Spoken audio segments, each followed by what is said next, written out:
How valuable is Zi Bai's high investment going to be? Let's talk about it. My name is Juice, and let's get into it. You and I both know that she is going to be a very free-to-play friendly unit. That is all fine and dandy. We also know that she is definitely going to be the most accessible and budget-friendly Lunar DPS. That's awesome. But how about her high Primogem-based investment? Is she a character that's going to be worth investing those couple of extra Primogems into? And is she going to be able to compete with the other Lunar DPSes whenever they have an extra bit of investment? Because that's the thing. Zi Bai being a great free-to-play Lunar DPS is very noteworthy because she is easily going to be the most free-to-play of the lot and the most accessible of the lot because Eluga is going to be on her banner and she is not tied to Columbina. She is perfectly fine without her and her budget team is very strong. But whenever you give every Lunar DPS their premium team, they all end up being very powerful.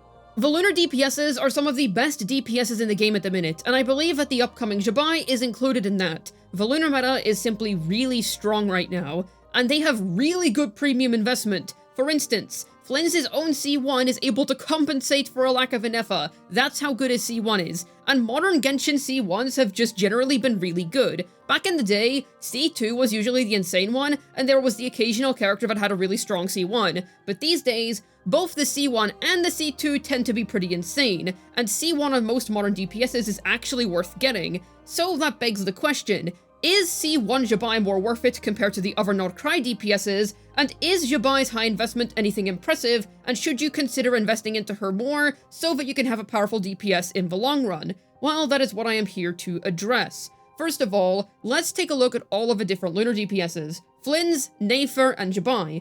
Because we're talking about premium investment here, Nafer is actually allowed into the discussion. At a premium level, all of them end up being pretty close to one another. It doesn't really matter which one you choose to invest into, their premium team is going to be something impressive. But the nice thing about Zi Bai's premium team is that she's able to use 4 stars, which like I said before, makes her more accessible than the other Lunar DPSs that are tied to a 5-star character in order to reach their top potential. Zi Bai doesn't have such a weakness, and her main premium investment is going to be Eluga Constellations and Columbina, with Eluga Constellations being more valuable than getting 1 Columbina.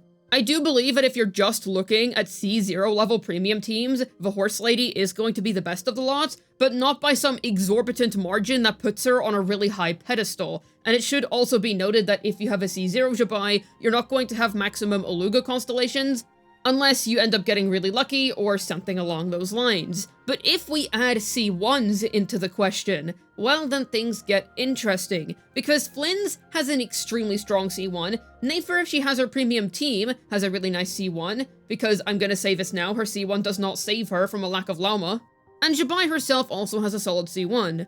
But the main thing that actually sells Zi Bai's C1, in my opinion, is the fact that you get Eluga Cons while you're pulling for it. You don't have to go out of your way to go and pull another specific 5-star teammate for your Zi Bai to perform. When you're going for her, you're also building up copies of one of her best-in-slot supports. But let's say you don't really care about bang for your Primogem as much as you just care about who has the strongest C1 here and who has the strongest premium team.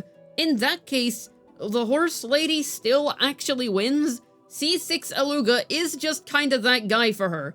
You see, premium Flynn's of C1 is ridiculously strong, and so is Nafer, but Zi Bai manages to have really good premium damage output using a C6 Eluga at C1 while not having some specific 5-star teammate that she really needs.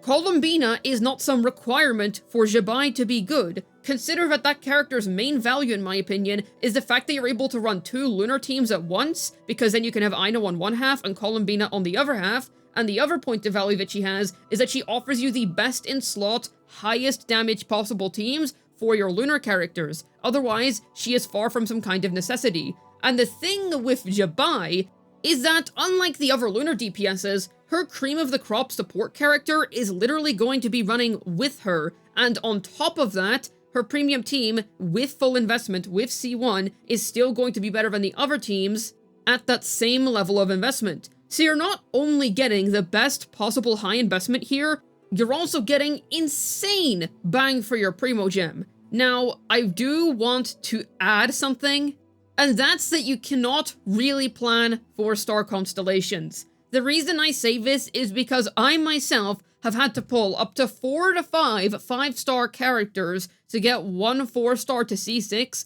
and it has taken me months and months upon months to get certain characters up to like C3. So I will say this is a very optimistic outlook, because you cannot guarantee that you're going to get enough Aluga copies by the time that your Zi Bai is C1 even. It definitely gives you a significantly better chance, but I don't want to mislead you here. Yes, C1 Zi Bai with C6 Aluga is going to be the best premium team of all of the Lunar teams at the minute, but you have to consider that even that might not be enough to get the character to C6. It will be the strongest available option, but do know you're taking a big risk, because that is one of the key things that I do want to praise Nafer and Flynn's for. Yes, they may be tied to a 5-star unit, specifically Nafer, because Flynn's is honestly fine without a Nefa, but either way, you get the point. But at least that 5-star character can be guaranteed. Unlike a 4-star where constellations can be quite tricky. If you want to play it really safe, it is better to look at a C2 Aluga, in which case she is going to drop off a bit. C2 Aluga is still very good for her, mind you, but it is going to be more competitive then. And I will say that it's not like her premium team with C1 is so much better than the other two, but it is still definitively better while being a better deal for you. But it is a better deal for you on the condition that you get decently lucky with your C6 Aluga. Now, if you go all the way to C2, I am gonna assume that unless you are extremely unlucky, you probably did get your C6 Aluga by this point, accounting for maybe one 50-50 loss if we want to put some average luck in there. Though you should note that maybe you're gonna get an early, maybe you only have to pull a couple of times, unless you're okay with continuing to try and get constellations, in which case, her constellations are good and they are not a bad investment. Her C1 itself is good, her C2 itself is good, and she is just inherently a really strong character at the minute, so it's not too bad to get. Though I will say her signature weapon, while it is good, you don't really have to get it over Harbinger of Dawn, but it is going to be a noticeable enough increase if you're interested in giving her a premium option. And I will say that is the nice thing about this character, it's something that I mentioned before. She is going to be really strong at a cheap level, but if you give her premium gear, she is going to absolutely annihilate. She's just really strong right now. So yes, I do think her high Primogem-based investment is definitely worth it, and it's definitely going to be strong. Plus, she's quite a unique character, because we don't really get Geo DPSes that often. So she is worth it, and if you're interested in investing a little bit more into her, it is going to be a good decision, but just keep in mind that 4-star constellations are so difficult to really put an exact wish amount on, because they're just not guaranteed. The only thing you can guarantee is that you're going to get one every 10 pull, and even then, you can't guarantee that it's going to be the 4-star that you want. So here's hoping for the best if you choose to go for Aluga constellations. I am pretty sure that everybody who's been playing this game for a long enough time does have their own horror stories as to 4-stars, and another thing that I should add is that because we have so many 4-stars in the game at the minute, it is a lot harder to get a particular 4-star to C6 compared to how hard it was back in the day, because back then there just wasn't as many 4-stars, so getting what you needed by chance off of standard banner wasn't exactly completely unheard of, but nowadays, you'd be pretty lucky to get exactly what 4-star you're looking for off of standard or from some other source. Now, if you're wondering whether you should get Columbina for your Zi Bai, I'm just gonna say, if you want her best in slot, sure, why not, go for it. The main thing I do want to highlight is that going for C6 Aluga is better than going for one Columbina. Columbina is a very good character for her, and she does indeed provide her with the best in slot possible Lunar Crystallized team. So if you care about best in slot, which is relevant in my opinion, then yes, she is a worthwhile pull, but don't prioritize her over Aluga copies unless you personally just really want a reason to pull for Columbina or something along those lines.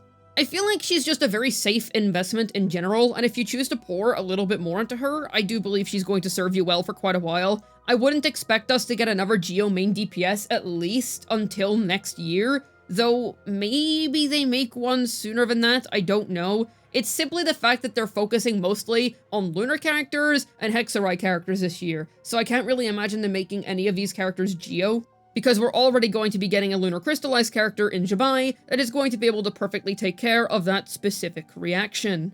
Another thing I should note though is that because those characters are 4-stars, their constellations can only be so strong. Now, Aluga constellations are really good for Zi Bai, I do want to emphasize that, But with somebody like Goro, unfortunately, you're not able to go and get a C1 or C2 5-star version of him. You're basically going to be maxed out whenever you have those 4 stars at C6, and then she's going to be capped there, whereas Flynn's at least has Inefa and Nafer at least has Lauma, so if you do end up investing some more into those characters, you do have other 5-star characters that you're able to invest into if you want a really big power spike. And in that competition, depending on how far you decide to invest, the only other character within Zi Bai's own team that you're able to pour that into would be Columbina, and while she is a very good character, she isn't tailor-made for her. So it should be noted that this video mostly focused on C1 levels of high investment, and perhaps a little bit of C2. For those other characters, you should know that they have characters like Inefa and Lauma on top of Columbina, so they just naturally have more characters that can be invested into on a 5-star level, which is naturally just eventually going to outscale a 4-star character. It's inevitable. Though if absolute mega whale investment level is something that you would like to see analyzed, I can do that too. Hopefully this video was able to tell you how valuable Zi Bai's high Primogem-based investment is. This has been Juice, signing out. And as for my personal answer, it's skip and save for Varka Constellations, because I love that character.